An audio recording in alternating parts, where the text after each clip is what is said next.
Hey, what's up everybody? Welcome to another video. Today we're going to get started on Kamen Rider Ark-One, brought to you by SH Figuarts. This is a P Bandai release, and it's crazy because I'm like in this really weird place right now with my SHF Rider stuff, and not even on some bad stuff. It's just literally like, it's getting hard because it's like, I really have been enjoying my Rider stuff, but it's either everything is a P Bandai, which sucks because not everybody can do P Bandai all the time, or stuff is not getting promoted properly.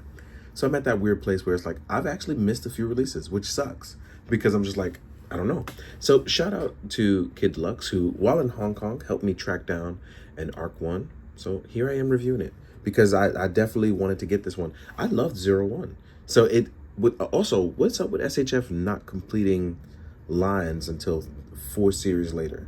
It never used to be like that. It used to be done by the time the second series was coming out. I don't know what's going on, but here we are with this beautiful figure, and man, like Ark-One is a smooth figure. Now, I believe it still uses a lot of the older 01 like parts, so it's still fully compatible with other 01 figures. So that means he's actually going to be on the smaller side of stuff.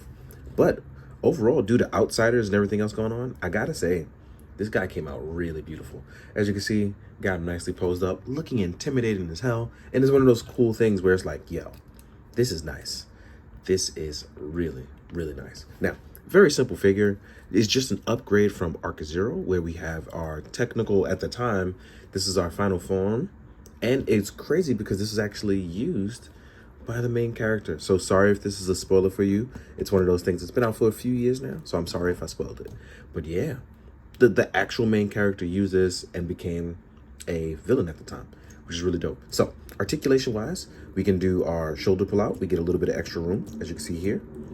This will allow you to move around and wiggle. That means our shoulder should flop up so that way we can hit a T-pose, but that's not the case here. So that means hitting a T-pose is not necessarily possible due to the armor restraints. So let's see how far. You only get about that far, not a full T-pose. And as you can see, I popped my shoulders off like a crazy person. So let's see if we can put it back on very easily. It should be an easy thing. Yep. So we have a shift down, but we cannot shift up to do a T-pose. That means certain poses you hit will have to be done in a certain way. But you do get a bicep swivel, you are double jointed, and we have SHF style wrist pegs. Our head can move all the way around. And one of the things I enjoyed is that there's an actual soft, well, not soft, but there's a slightly softer collar, which will allow us for a little bit of extra movement from side to side. I wish it was a bit more. We do get that stiff offer torso from 01, which is a shame because it should be able to move a little better. But this is as far as you can, like, you know, get your articulation on with. Now, if we pop it over, let's see. There we go. My shoulder blade popped off. Now, for those of you that mod, I'm pretty sure what you're going to do is probably extend this joint here so it can go over this. But as you can see here, it's supposed to move a little bit better. If this was a longer joint, it'd probably be a little better. But overall, I believe your biggest issue is going to be that chest plate getting in the way. But with the help of your lower torso, you should be all fine. So let's get ready to jump into that and talk about it. Let me just pop this right back on. There we go. All right. You have your drop down legs.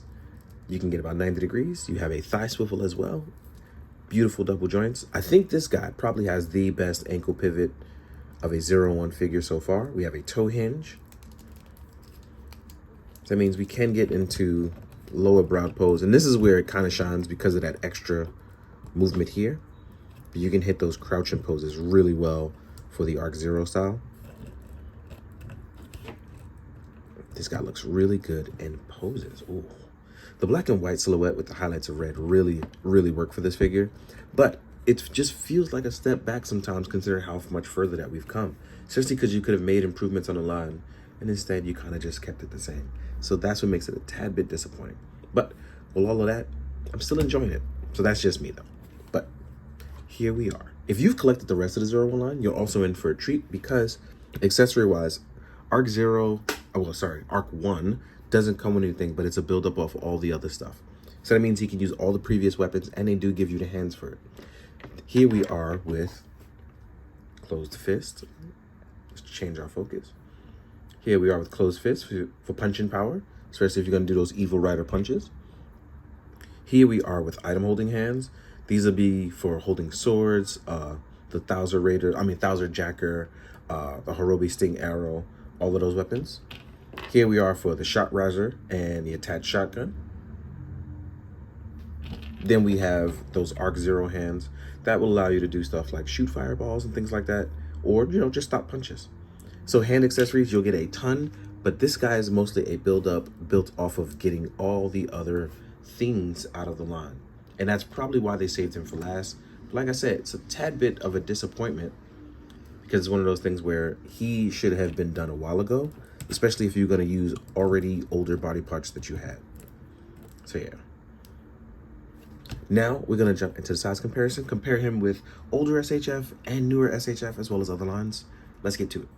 All right, now we're going to jump into the size comparison. Now, one thing I do want to clarify from earlier is that I talked about P Bandai missing stuff. And I'm like, I thought about it in between cuts and I was just like, I think it's because of the algorithm, but I'm not going to hold it to just that. I've been busy as well.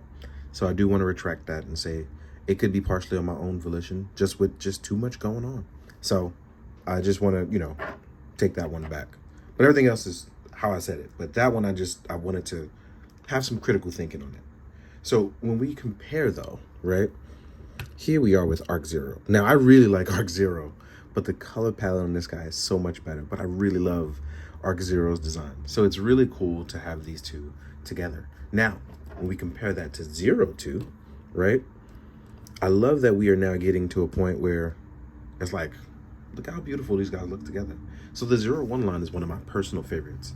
And it sucks that due to the pandemic that happened, a lot of these figures kind of suffered just falling by the wayside.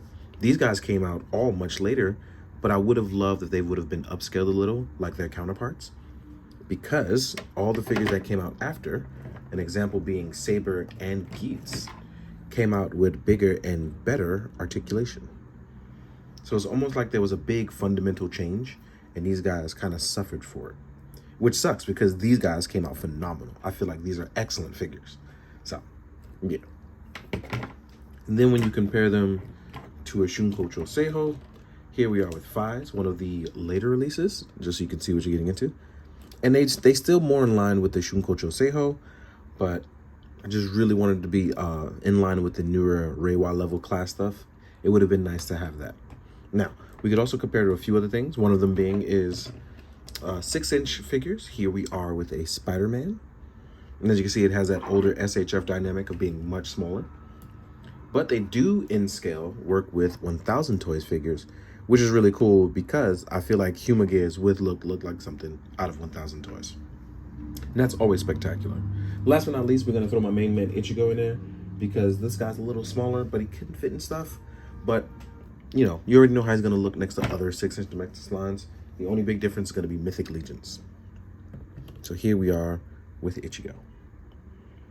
But yeah, that about wraps this up because I'm hoping to get to the really cool photo part. I've been itching to do some new 0-1 stuff lately, and it's going to be really fun to try to tap into the dark side, the Ark-One side, especially with Outsiders going on. So I finally caught up on Outsiders too. Bruh, Outsiders is like outlandish. Like that and Gotchard are like they actually tie into each other, and that's been blowing my mind right now. So if you haven't watched, please do, because that's been messing me up. But yeah, in the meantime, guys, I hope you enjoyed this. Oh, what is it? Yeah, so this will go up probably after Father's Day, so happy Father's Day to all the fathers out there. And more importantly, be good to yourself, be good to others. You know, if you have a thought, just do the thing you did good too. And please be good, do good. Drink your water, guys. Later.